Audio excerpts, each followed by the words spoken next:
দেখছেন, পার্থক্য কি দেখছেন? আসলে আমরা দীর্ঘদিন ধরে তারেক রহমান দীর্ঘদিন পরে অফিসে আসছেন আমাদের প্রধানমন্ত্রী হিসাবে। প্রধানমন্ত্রী হওয়ার আগে আরেকবার আসছিল, বাট এই প্রধানমন্ত্রী হওয়ার পরে এই ফার্স্ট টাইম পার্টি অফিসে আসলো। অবশ্যই আমাদের মানে খুবই ভালো লাগতেছে। এটা আমাদের নেতাকর্মীদের আনন্দের বিষয় এবং উজ্জীবিতের একটা বিষয় আছে। আমাদের ছাত্রদলের সাংগঠনিক অভিভাবক জনাব তারেক রহমান, উনি শুধু ছাত্রদলের সাংগঠনিক অভিভাবক নিয়ে, উনি বাংলাদেশ জাতীয়তাবাদী দল বিএনপির চেয়ারম্যান। আমাদের সৌভাগ্য হয়েছে উনি জনগণের ভোটে নির্বাচিত হয়ে জনপ্রতিনিধিত্ব গ্রহণ করেছে এবং বাংলাদেশের রাষ্ট্র ক্ষমতায় আসীন হয়েছেন এবং সরকারের দায়িত্বভার গ্রহণ করেছেন। সেই দায়িত্বভার গ্রহণ করার পরেই প্রথম উনি পল্টন অফিসে আসতেছেন। সেটা আমাদের জন্য অবশ্যই আনন্দের। তার পাশাপাশি গতকালকে ইঞ্জিনিয়ারিং ইনস্টিটিউটে একটা প্রোগ্রাম হয়েছিল, সেখানে কিন্তু উনি প্রোগ্রাম শেষে ছাত্রদলকে আলাদাভাবে ডেকেছেন এবং ওনার যে ভালোবাসাটা আমাদের প্রতি যে আবেগ সেটা উনি প্রকাশ করেছেন। তারই ফলশ্রুতিতে কিন্তু আজকে দেখেন এইখানে জনস্রোত নেমে এসেছে এবং জনজোয়ার নেমে এসেছে। ছাত্রদল যেহেতু বিএনপির ভ্যানগার্ড হিসেবে খ্যাত, চেষ্টা করে ছাত্রদল তাদের সাংগঠনিক কর্মকাণ্ডের মাধ্যমে নিজেদের স্বাতন্ত্র্য বৈশিষ্ট্যটা তুলে ধরার জন্য, যেহেতু জনাব তারেক রহমান বাংলাদেশকে নিয়ে ওনার নিজস্ব ভিশন আছে, বাংলাদেশকে নতুন করে ঢেলে সাজানোর দায়িত্বভার গ্রহণ করেছেন।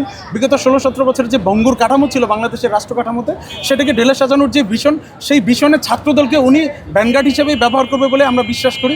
সেই জায়গায় ছাত্রদল হিসেবে আমরা চেষ্টা করব উনার সেই আকাঙ্ক্ষাকে, জন আকাঙ্ক্ষাকে ধারণ করে জনবান্ধব কর্মসূচি এবং ছাত্রছাত্রীদের যে আকাঙ্ক্ষা, বিশেষ করে এই তরুণ প্রজন্ম রাজনীতি বিমুখ যারা হয়ে গিয়েছে তাদেরকে রাজনীতিমুখী করা এবং ছাত্র রাজনীতির প্রতি তাদের যে আকর্ষণটা সেটাকে ফিরে আনার জন্য আমাদের নিজস্ব কর্মপরিকল্পনা সাজাবো।